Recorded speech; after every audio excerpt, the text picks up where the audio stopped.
You're listening to Fueled, a Fenstermaker podcast, and I'm your host, Catherine Fenstermaker. Today, we have with us Lolly Brasso. Mr. Lolly Brasso is the Senior Project Manager and Associate Director within our survey division and serves as the point of contact for many of our firm's larger midstream capital projects. He has performed pipeline, hydrographic, topographic, and boundary surveys for local, state, and federal agencies, major and independent oil companies, as well as private industry. Lolly is also one of the staff coordinators for technical overview and quality control, having done work for clients in Louisiana, Texas, Arkansas, Mississippi, and Pennsylvania. Registered Professional Land Surveyor number 4692, Lolly began surveying in 1974 and has been here at Fenstermaker since August of 1977. A jack of all trades here, and thank you for taking time to record with us today. Our conversation today, in line with this podcast season on infrastructure, we're going to focus on pipeline infrastructure, as that is your current forte, among your many other strengths, of course, but we'll zero in on pipelines. How's that? I like that a lot. I appreciate it. Yes. Okay. Thank you for having me here. Yes, absolutely. So what is it like to know that you are an integral component to many pipelines coming to fruition in the region? Do you think about your job that way? I guess for me, I do think about it that way because when you look at the role we serve, just as a survey company and in general, the infrastructure that is so integral to transporting product from point A to point B, and we're just generally on the front end of that task, so it makes it real challenging to know that you get the opportunity to work with customers, and for me, it's the challenge of it and seeing it come to fruition is the best part of it, So I think in our area, especially in South Louisiana, Texas, Mississippi, we're right in the hub of the pipeline industry, so it makes it real easy to get involved in these challenges. So for me, it's enjoyable just to see the industry rely on Fenstermaker many times to help them get from point A to point B and to put their product in fruition. So, for me, I like the challenges of the job, and I'm glad that we're looked at in that aspect. I've heard some of our colleagues talk about your excellent aptitude for pipeline route planning. Can you talk a little bit about what goes into determining an optimal route for a pipeline and what all that entails? Yeah, that's pretty interesting, and I do enjoy it. In fact, when I had gone to the into the Northeast to the Marcellus Shale up there, part of my job was to route pipelines, and essentially I'd see it a lot of times. I work with a lot of routing people myself.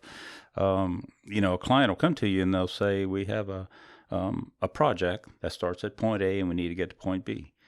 And it sounds simple, but when you look at it from a real-time perspective, there's a lot of circumstances, landowners, permitting, obstacles, many constraints, just the geography of the area.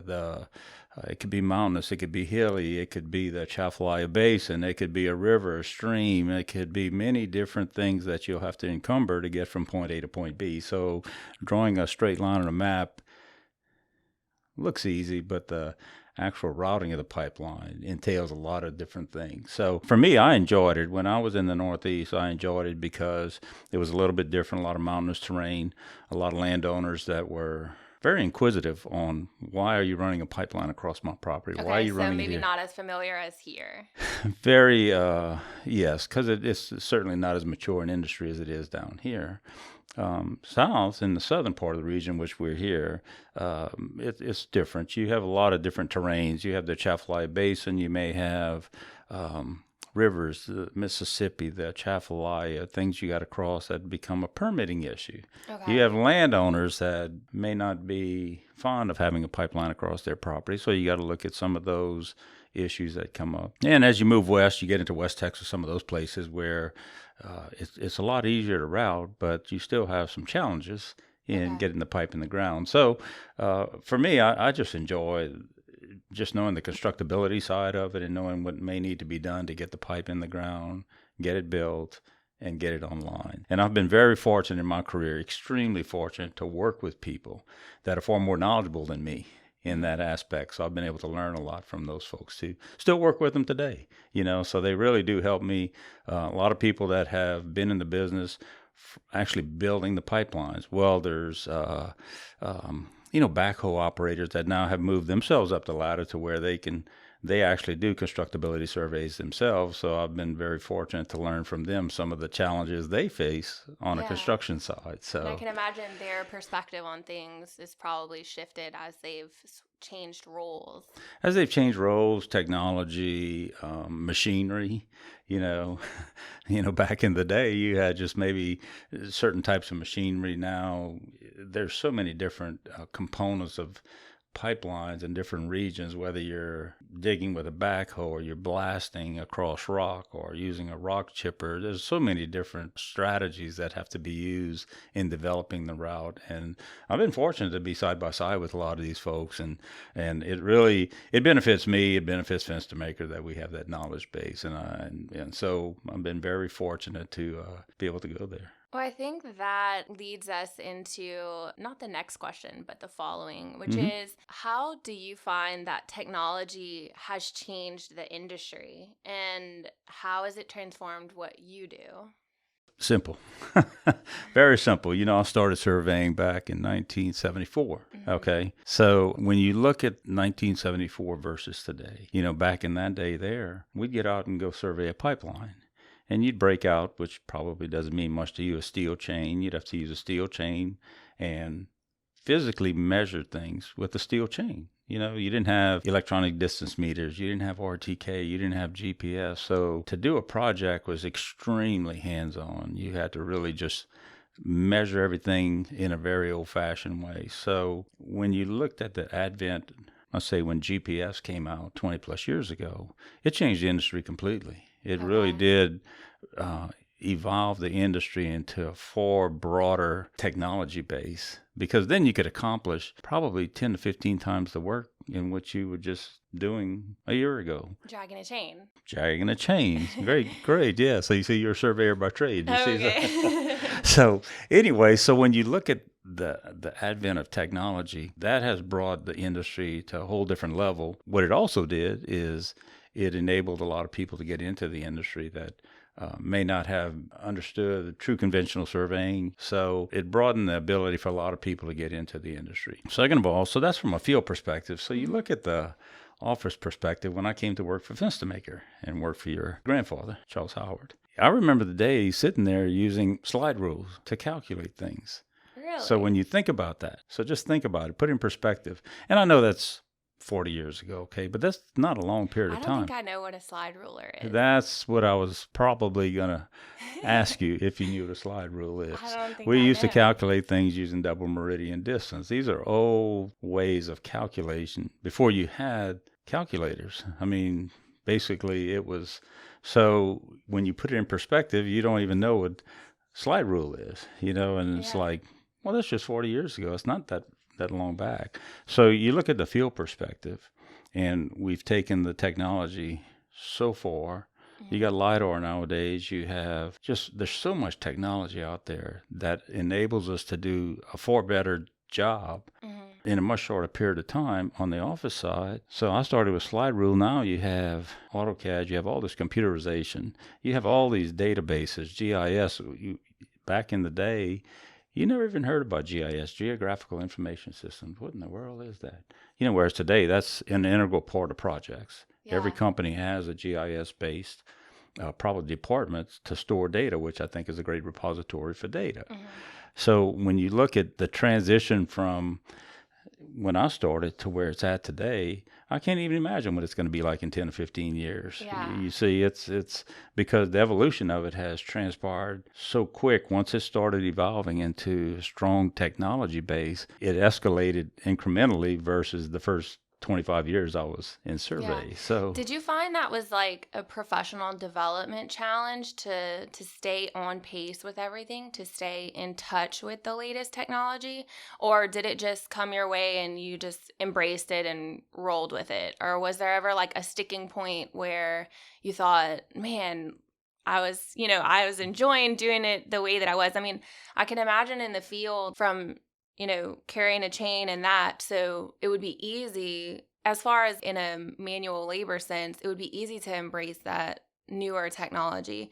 But is that same attitude, or that attitude that I would imagine, is that found with this other sort of like desktop technology? Was it easy for you to adopt and embrace? I think to answer your question is twofold. Mm-hmm. It was easy, but there's always resistance to change. I remember when GPS first came out, it was amazing how we looked at it and said, because you're so adapt to doing things a certain way, human nature makes it easy to continue to do it that way, and sometimes change is difficult. But a lot of folks could see the advent and the ability to increase production with that. So there was some real acceptance to it, but there was also some pushback because it's a changing technology. It's a new technology. It's kind of scary sometimes that you have this technology that shows up and you're like, really don't know what that's like.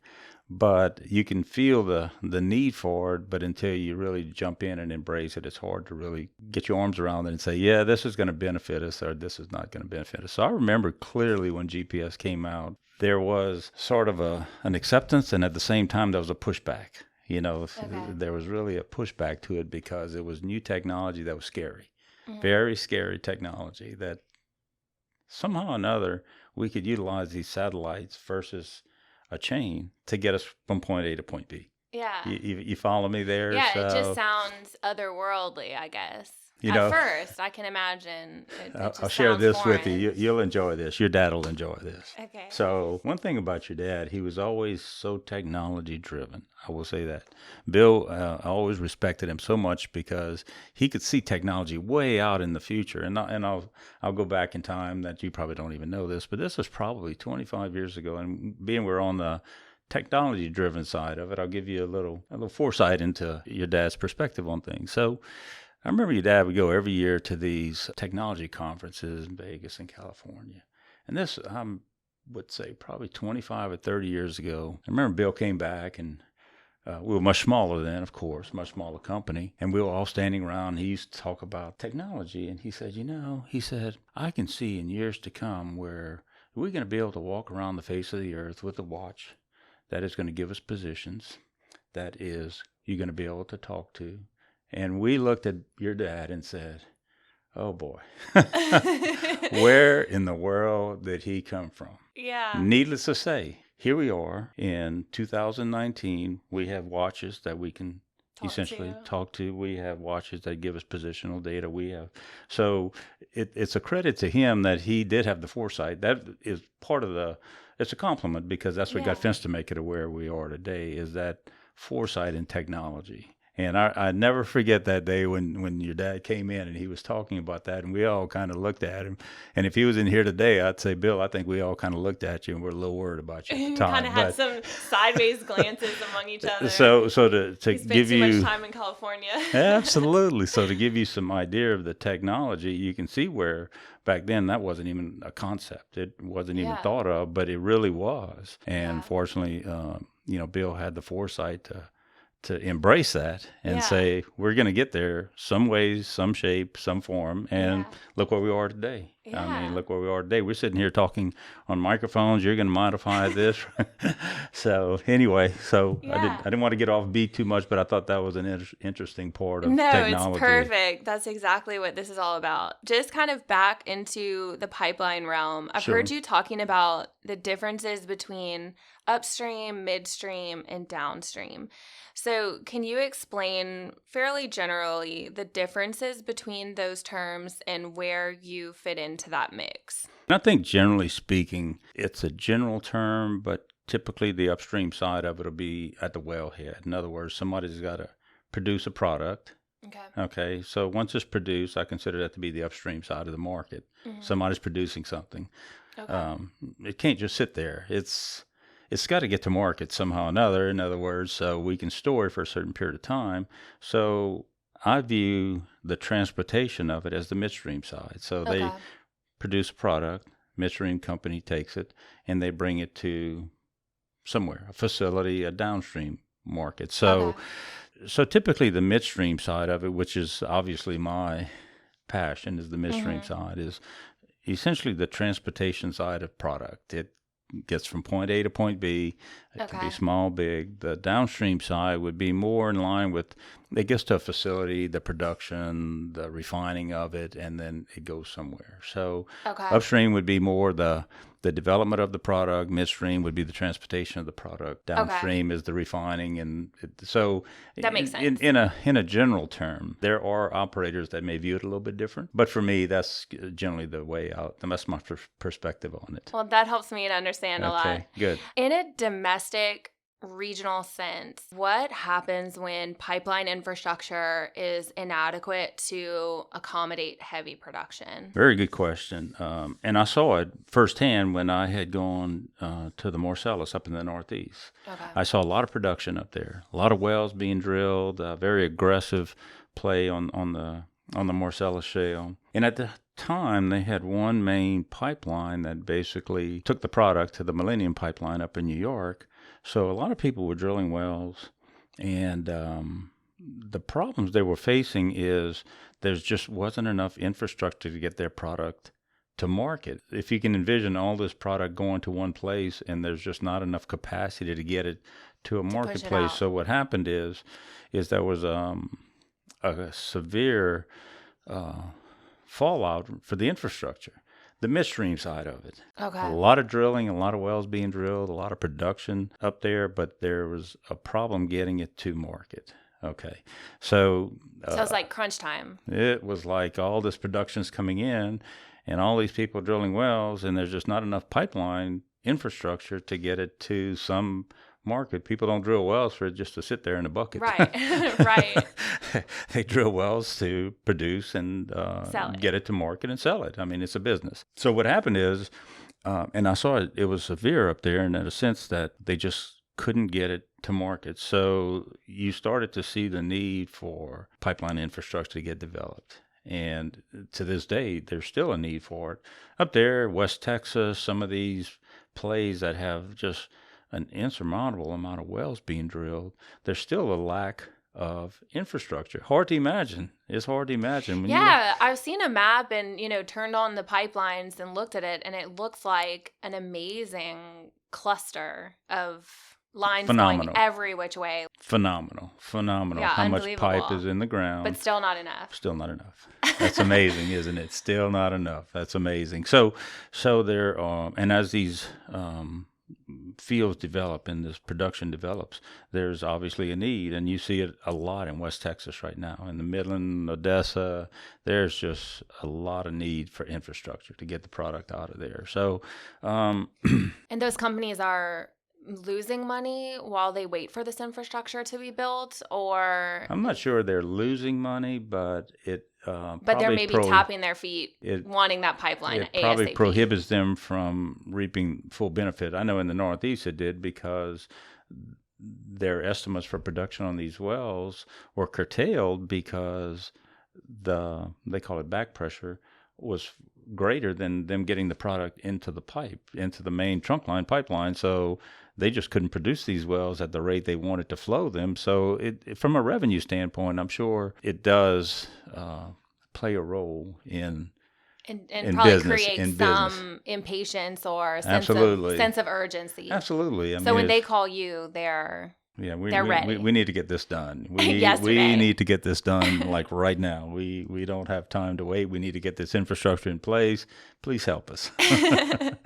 And that's awesome that you can. Yes, it is. So can you talk about pipelines and just their relative efficiency of transport as a comparison to a rail car or some other mode of moving that product? Yeah, and I can give you my opinion about it. There's a lot of people that may differ, but when you think about the safety of a pipeline, and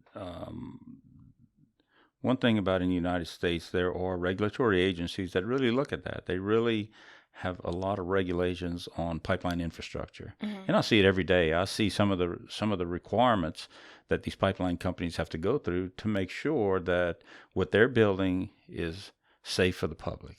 Right. First and foremost, I see it a lot. I see some of the audits that they go through with DOT. I see some of the requirements firsthand that they're required to do to make sure the pipe is safe. Simple welding of a pipe has requirements that are governed by regulations.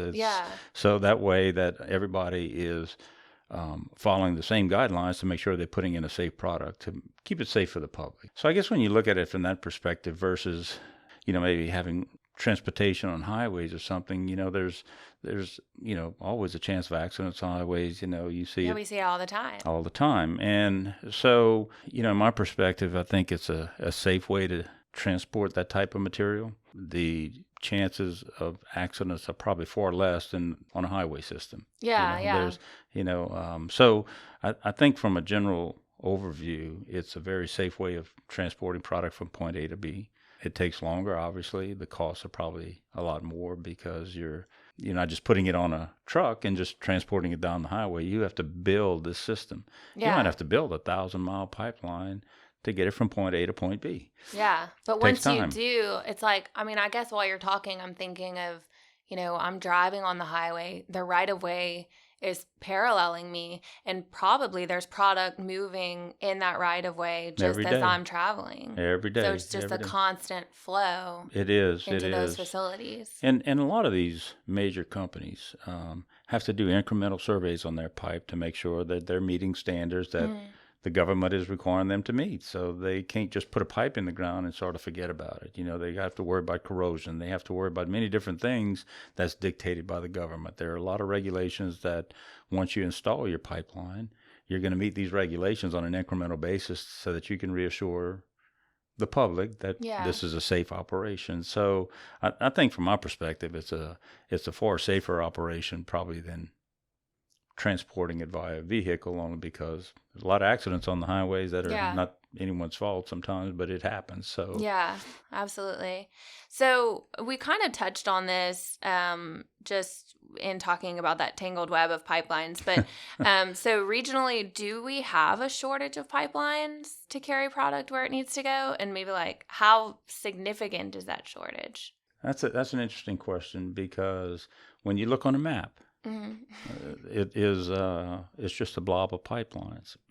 So do we have a shortage? I don't know that we have a shortage. I think the market drives the need for the pipeline. So this may lead into another question you may have a little later on, but there's two components to it. There's a market side of a project, and then there's a commercial side. So you may look at a certain geographical, South Louisiana, we've got more pipe in the ground over here than you can imagine. Do we have pipe that meets the needs for a customer that wants to run polypropylene from point A to point B? Maybe and maybe not. The specifics of the pipe, the pressure, the design may not meet the needs for that particular project. So the market may say, we need more infrastructure to move a specific product. I guess I haven't thought about that, of the necessity for different classifications of product and the different piping even has to be there to support that type of chemical or whatever it may be. Some product can be very corrosive. Some products, you may have a ton of lines, and there might be 6, 8, 10, 12-inch pipelines, but this particular customer may need a 30-inch pipeline to move the volume of product. So here comes the commercial side of it. So the market is saying, we have a lot of pipelines in the area, but we need additional pipelines to handle. Think about it, maybe 30 years ago, we didn't have the amount of people, we didn't have the need for all the product, all the gasoline, fuel. So I may have put in a 10-inch pipeline, and you know what? It served the purpose for the time being. Well, in today's day and age, not only do you have domestic, you have international, you have a lot of other components that drive the pipeline industry. So the infrastructure in place may not meet the needs of the market. So we may say, well, instead of this 16-inch line, we really need a 20-inch line. Well, I'm going to have to install a 20-inch line to get this product to market. So you can see that's the market side. Then the commercial side is you have operators that are in business to make money and to market their product. No different than we do the same thing over here. So there may be a ton of infrastructure in the place, specific area, but this particular operator says, I've negotiated a contract with these downstream users, and I'm going to install my pipeline, even though there's 15 of them right here that belong to 15 other operators. Okay. But I'm going to install my pipeline And get because in the I have a game. commercial need to get from point A to point B to service my downstream customers. Okay. So that you can see, so there's a market side of it, what I consider, and there's a strong commercial side of it. Yeah. And you see it, and I see it every day. I see customers wanting to install a pipeline. You can say there's a pipeline right here. That pipeline belongs to customer A, B, and C, and It's not going to serve them. it's not going to serve them. So they're going to have to, from a commercial standpoint and the business Install perspective, another they have to line. install another line. So, Well, so I guess it's- that keeps things moving. it keeps product moving. Yeah. The surprising thing is, even with the infrastructure we have in place, some of the infrastructure is dated. Okay, so it may not meet code. It may not meet the specifications that a customer needs to get the product to market. Okay. You see, so just because there's a pipeline in place doesn't mean that it's a pipeline that's serviceable. Okay. There may be some issues with it, so they may take it out of service Okay. to protect the public. You see what Right, I'm saying? right, So, right. so even though there's a lot of infrastructure in place, there is some aging infrastructure that may have issues with it, so it may not even be pipe that is even used anymore. Okay. And you see that a lot. You see it in a lot Like of an abandoned line. Yes, you see that in some of these old oil and gas fields. You know, they've produced it. The field went offline, and you have these abandoned pipelines in place. So We probably have a lot of that. It's like the skeleton remains of production of yesteryear. yes, there's a lot of it out there. It's interesting to So, think about. Yeah, it's a very interesting. You know, there's a lot. I know our podcast is going to be relatively short, but when you look at the longevity of the industry, when you really sit down and look back to long before we even got involved in it, this has been around. And there's a lot of infrastructure in place now that doesn't meet the needs or the specifications because of the regulations that the government's needed to put in place. Operators now say, okay, I need to meet this specific code to flow my product, and this piece of pipe sitting right here doesn't meet code, so I'm going to have to install a new pipe. It just won't do it. Pressure, whatever it might be. Yeah. Man. So Interesting, isn't it? It really is. It's fascinating, and I'm so glad we're talking about it. So you have you've performed pipeline work in Louisiana, Texas, Arkansas, Mississippi, and Pennsylvania while at Fenstermaker. Are there distinctive qualities that you find from state to state, or is a pipeline project pretty standard across state lines? Another interesting question. I think from a pipeline perspective, they are standard. Okay. When you build a pipeline, there's going to be procedures that generally guide you to build a pipeline. Individual states may have certain regulations that dictate the way you're going to do things and the way you're going to permit things. Okay. So that's one very distinct difference, that if you're doing something potentially in Pennsylvania, the regulations over there could be far different than the regulations in Louisiana. You're going to maybe build a pipe under the same DOT guidelines, but the regulations may be different. Okay. Second, you have a constructability issue. So I'm working in Pennsylvania, and I'm going through rock every day. So I'm blasting. I'm doing a lot of things. I'm in hill country. I'm in the mountains. I'm doing a lot of things that in South Louisiana I never do. They'll never go through the Atchafalaya Basin. They'll probably very seldom have a push site to push pipe through there, concrete coated push pipe. So you can see that the constructability side from state to state can be far different. So if I'm losing you, just no, from the geography and from the regulatory side. Exactly. So when you look at installing pipe, let's say across the Atchafalaya Basin, well, there's a lot of interesting challenges for putting a pipe there. Well, the challenges when you go into the Northeast, when you go into West Texas, are some of the same. They're just not the same type of environment, but you're still going to have challenges of getting up a mountain and blasting across a mountain and building things. So what you see is more constructability probably driven than the actual building of the pipe. That's pretty standard. Okay. Yeah, I have a question. I've always been curious in kind of driving on mountain roads. Are they using a lot of dynamite for that? You absolutely. mentioned blasting, Yes. so that's what they're using dynamite. Oh. So how do you do that? You just line it up and Yes, blow it it's out? really pretty interesting. I'll just use a pipeline route. So, and there's really a lot of safety precautions. I saw it firsthand in the Northeast. I was extremely impressed with the amount of safety that's involved in that. But they would actually install dynamite at certain increments along the center line of the pipe because you couldn't dig it. It's rock. It's Right, you know, right. I'd get into these these rock beds, I mean, it was just solid rock. So they would install these dynamite capsules all along the route, and then they would dynamite it and essentially just create this ditch. And they'll go back in there, they'll dig it up and pile the rock on the side, and now you have a pipeline dish through there. That's So wild. yeah, it's a pretty interesting concept, considering we never worry about that here in Louisiana. Yeah, because it's It's mud. mud and clay. But that has its own challenges within itself. So Yeah. a contractor that's used to working in a mountainous range would have a lot of struggles in South Louisiana and vice versa. So we're not using dynamite down here. No, we don't have a need for that down here. But you'll see it over in some of the projects we're doing in West Texas. There's rock outcroppings there, so you have the same issues there. So it's just interesting to see the different constructability components of a project, more so depending on the geographical region that you're working in. So anyway, okay. You have such a good variety of perception on it. Since Well, you've I've been worked in all these fortunate. I've been different fortunate areas. to work in these different areas under these different environments, and not just.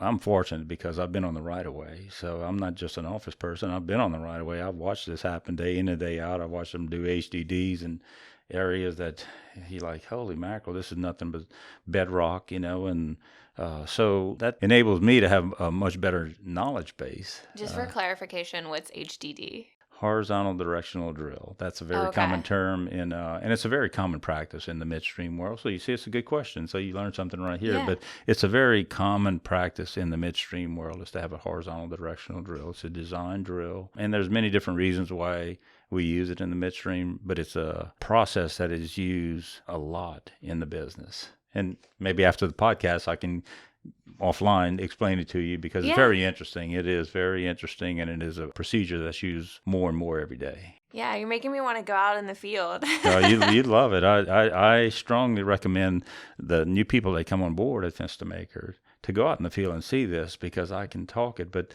until you sit there and you watch them do an HDD or a little guided bore or actual, push site with a push rack and all the welding stations and the process to get it down a right of way, it's very interesting, and you can see the cost perspective and the manpower it takes to actually do this. So, and some of the brain power too. Unbelievable. It's phenomenal. And I'm sure the technology there has evolved tremendously. Tremendously. Yeah. So I'm sure we could talk forever. So. Forever on that. Can you walk us through one of your favorite projects to date? Yes, I could. And I'm not going to be too long-winded on this, but this is a project I did probably in 2015. Okay.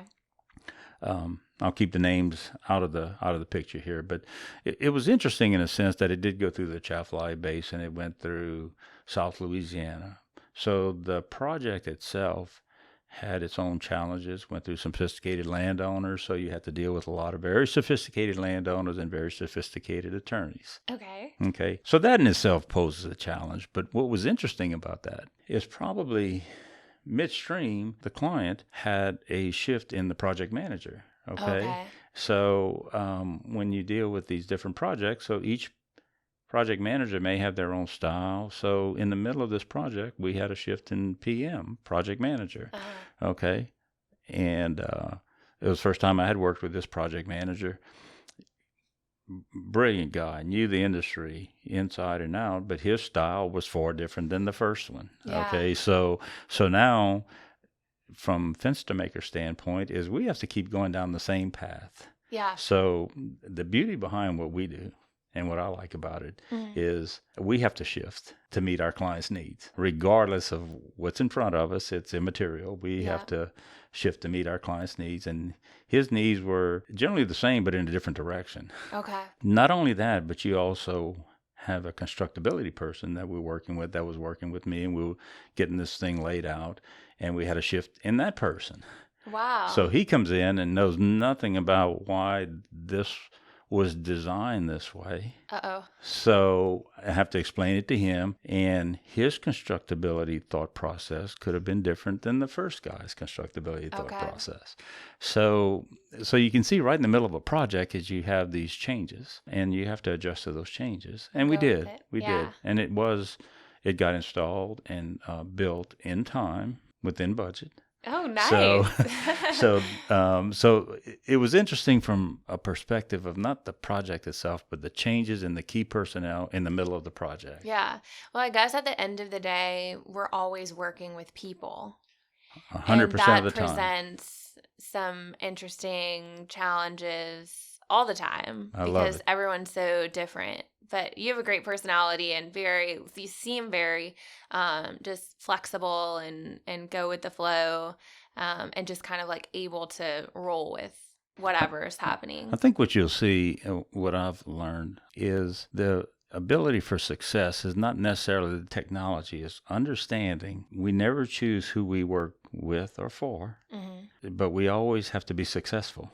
Oh, yeah. Always. One of my philosophies is I have to always be available to change to my client's needs and the people I'm working for. Yeah. So what I may do for Catherine may work great for Catherine, but right next door, I may be doing something for someone else.